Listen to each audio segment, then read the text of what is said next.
Bonjour chers frères et sœurs de l'église de l'île Jésus, nous sommes aujourd'hui le mardi 19 avril 2022 et nous reprenons l'enregistrement de ces capsules après le long congé de Pâques. Exode 11. Il s'agit de l'annonce de la 10e plaie. Après ce fléau, dit l'Éternel, le Pharaon va vous libérer. Et il donne des instructions à Moïse. Que chacun aille trouver son voisin, sa voisine, pour lui demander des objets d'or et d'argent. Le verset 3 précise que l'Éternel fit gagner au peuple la faveur des Égyptiens. D'ailleurs, Moïse était très respecté par les hauts fonctionnaires et par la population. Ce fléau sera la mort de tous les premiers-nés en Égypte, en commençant par le premier-né de Pharaon jusqu'au premier-né de la dernière des servantes, ainsi que le premier-né du bétail. Exode chapitre 12, versets 1 à 13 nous parle de la Pâque. La Pâque aura lieu, dit l'Éternel, le premier mois de l'année du calendrier religieux, pour se souvenir de l'événement de l'Exode, pour se souvenir de cette libération de l'esclavage. Et cette Pâque sera célébrée de génération en génération. Le 10e jour de ce premier mois, on immolera l'agneau, dont on prendra le sang pour badigeonner les deux montants et le linteau de la porte.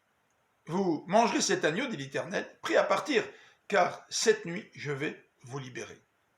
Le fléau passera sans vous toucher.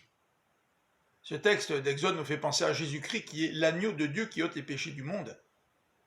Le fléau de la colère de Dieu passe sans toucher ceux qui mettent leur confiance en ce Jésus qui est mort pour nous obtenir le pardon de nos fautes. Au verset 14 et 20, il est question de la semaine des pains sans levain. Durant ce premier mois, il y aura aussi une fête appelée la fête des pains sans levain. Pendant 7 jours, le peuple mangera du pain sans levain pour se rappeler le jour de la sortie d'Égypte. Et cette fête sera célébrée de génération en génération, du 14 au 21 jour du mois. La Bible du Semeur nous donne l'explication suivante.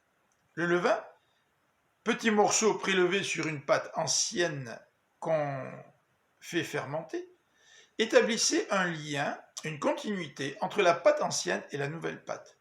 L'absence du levain établissait, elle, une rupture entre ces deux pâtes-là, l'ancienne et la nouvelle, et symbolisait par là même un nouveau départ.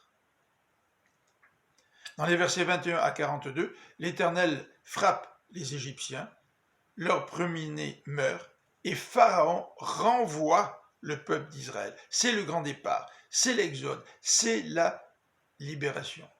Dans les versets 43 à 50, nous voyons que tout étranger peut incorporer le peuple de Dieu et manger la Pâque à condition d'être circoncis. Et le Nouveau Testament nous dit que des gens de toute langue, de toute tribu, de toute nation peuvent aussi incorporer le peuple de Dieu à condition d'être sauvés de leurs fautes par le sacrifice de Jésus-Christ. Je vous souhaite une bonne fin de journée, que le Seigneur vous bénisse.